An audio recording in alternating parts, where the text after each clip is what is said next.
Pensabais que había terminado de hablar de The Last of Us, ¿verdad? Ingenuos. El caso es que The Last of Us Parte 2 tuvo un buen puñado de filtraciones antes de su lanzamiento. Se formaron en la red discusiones absurdas. Gente que ha vivido apenas los sucesos de una pequeña porción de la vida de Joel afirmaba que este jamás entraría en una habitación llena de extraños, y aún menos daría su nombre a la ligera. Pero esta gente acompaña las filtraciones de sensaciones tan subjetivas y sin haber jugado al juego, que es imposible contextualizar una decisión de dirección. Y si aún habiéndolo jugado opinas ciertas cosas, probablemente tampoco habéis entendido nada. Por no mencionar que muchas filtraciones fueron falsas. Para empezar, es Tommy quien da el nombre, no Joel, un personaje que en el pasado se desvinculó de su hermano por la brutalidad en que éste desempeñaba sus acciones en el día a día. Joel lleva años viviendo en la comodidad de un asentamiento, pero es que ha vivido también 4 años arropado por una familia en Jackson. Esto se nos hace patente al principio del juego, pero también al morir. Visitando su casa, escuchando a Ellie hablar de él, y todos esos pequeños detalles que nos enseñan las aficiones que tenía y que le gustaba hacer. Pero por si no fuera suficiente, el mazazo final nos deja con un Joel que ha sufrido durante estos 2 últimos años la indiferencia y el enfado de Ellie. No se hablan. Ellie decide empezar a perdonarle la noche antes de su muerte. Esto lo deja roto y con la guardia baja. Es un momento en que veríais el mundo de puto color de rosa. Pero ha habido otras discusiones, como la muerte de Ellie a manos de una persona transgénero. En ciertas filtraciones apareció también este dato, y es que como dato ya es estupidísimo.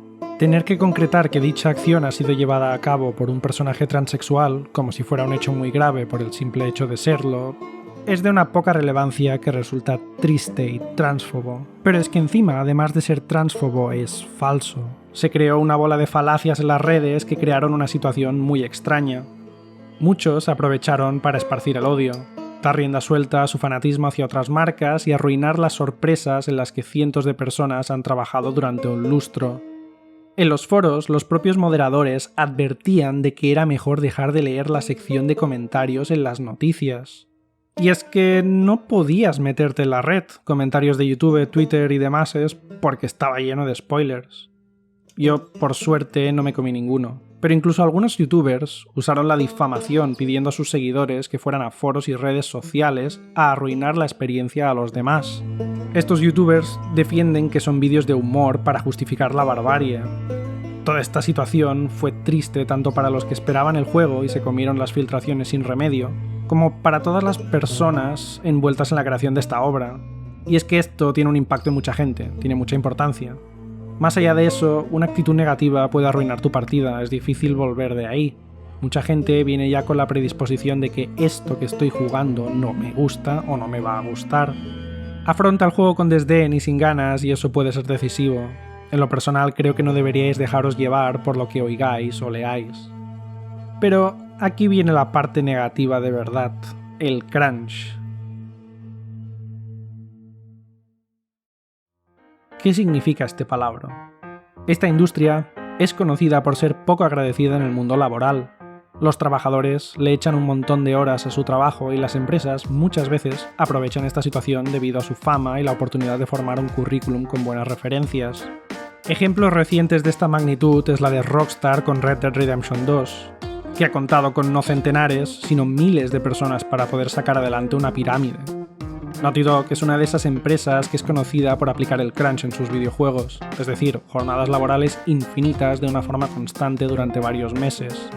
Esto sucede en muchos sectores y en muchos trabajos, pero la industria del videojuego es especialmente sangrante en este aspecto y sin duda con los años habrá mejorado, pero sigue siendo insuficiente. Neil Druckmann, copresidente de Naughty Dog, comenta en una entrevista cómo este tema le preocupa y cómo han intentado solucionarlo.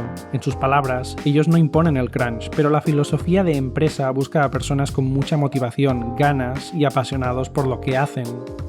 En pocas palabras, adictos al trabajo. Pero aún así han intentado poner ciertas normas de trabajo para reducir estas jornadas y los trabajadores se enfadaron con la empresa, querían trabajar más. Esto suena absurdo dicho así, pero en realidad hay varios aspectos del juego que han sido creados por estos trabajadores por voluntad propia y sin ningún tipo de directriz, completamente en paralelo a sus jornadas de trabajo ya de por sí largas. Un ejemplo es la accesibilidad tan bestia que tiene el juego o el sistema de respiración de Ellie. Estos dos ejemplos denotan mimo por parte de sus trabajadores, pero también hace patente que tenemos un problema. Hemos creado un monstruo. Hay debate abierto hacia este tipo de cuidado por el detalle. ¿Es realmente necesario llegar hasta este punto? ¿O nos conformamos con animaciones y detalles más discretos? Si un juego de PlayStation 4 ha llegado hasta aquí, ¿cómo será uno de PlayStation 5? Estamos forzando la maquinaria y la culpa la tenemos en parte nosotros. Cada vez exigimos más y más a las compañías. Un juego como Marvel's Avengers es, hoy en día, flojo para los estándares que hemos creado, y es una locura.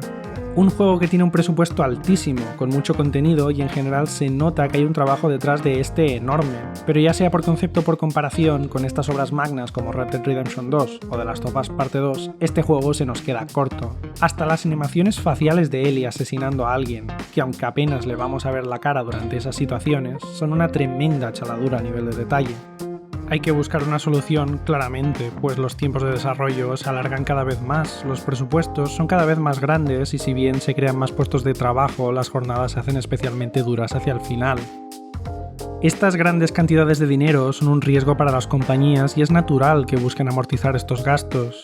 Los juegos deben salir pulidos. Muchos creen que esta burbuja explotará en algún momento. Para muchas compañías, un único juego AAA, es decir, un desarrollo con una inversión altísima a sus espaldas, que no sea rentable puede significar la bancarrota.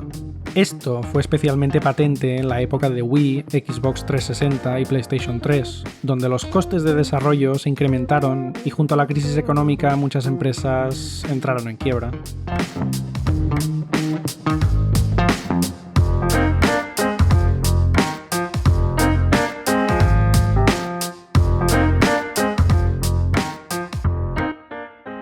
Pero está cada vez más claro que esto no es del todo viable. Empresas que en la anterior generación desarrollaron 11 juegos, en esta han hecho 5.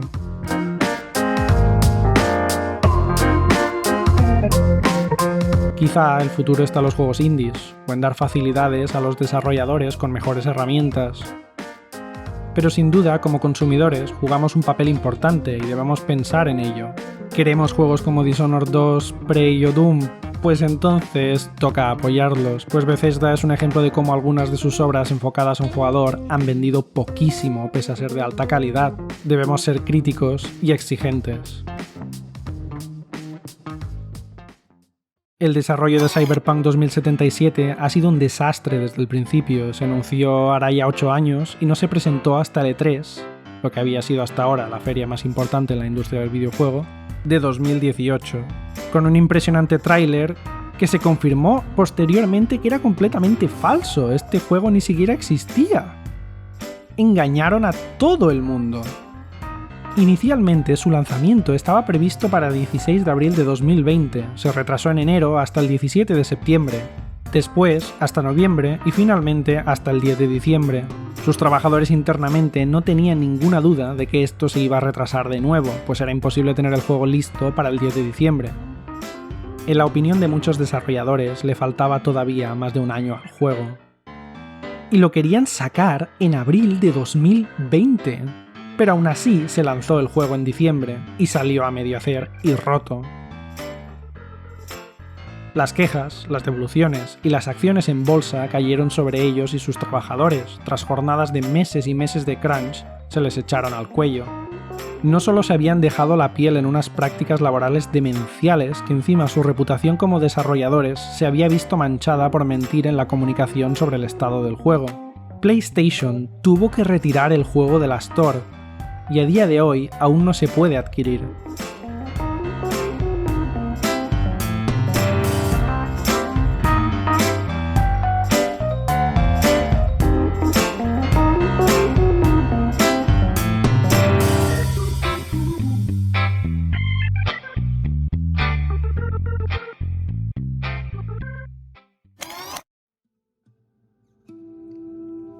Pero debemos ser también responsables. Al fin y al cabo, las empresas tienden a producir lo que nosotros compramos y Cyberpunk ha generado una borrada de dinero porque el marketing ha funcionado pese a ser un juego horrendo. No me malinterpretéis, si bien es cierto que nosotros tenemos una responsabilidad de cara a ciertas prácticas, la empresa es, en última instancia, la responsable. Ellos deberían ser los encargados de defender los derechos de sus trabajadores y de no ejercer malas prácticas. Y por supuesto, esto se aplica también al crunch. Por muy noble que sea intentar suavizar los horarios, Naughty Dog debería haber hecho más por sus trabajadores. Pese a que como videojuego probablemente se merezca el reconocimiento que ha tenido, pues ahora mismo The Last of Us Parte 2 se ha convertido en el juego más premiado de la historia de los videojuegos, quizá hay premios que no están muy bien tirados. Darle el premio de mejor dirección a The Last of Us Parte 2 puede ser debatible y cuestionable, dado que han pasado por etapas muy duras de explotación laboral, lo cual a mí me indica que seguramente no ha tenido la mejor dirección, a diferencia de juegos como Hades, que han sido reconocidos por unas jornadas laborales decentes y se han convertido en el juego independiente más premiado del pasado año. Lamentablemente, esta no ha sido la única controversia alrededor del juego. Los temas sobre la identidad sexual de sus personajes, su género, su sexo y demás, como veremos en el siguiente vídeo, tampoco estuvieron ausentes de polémica.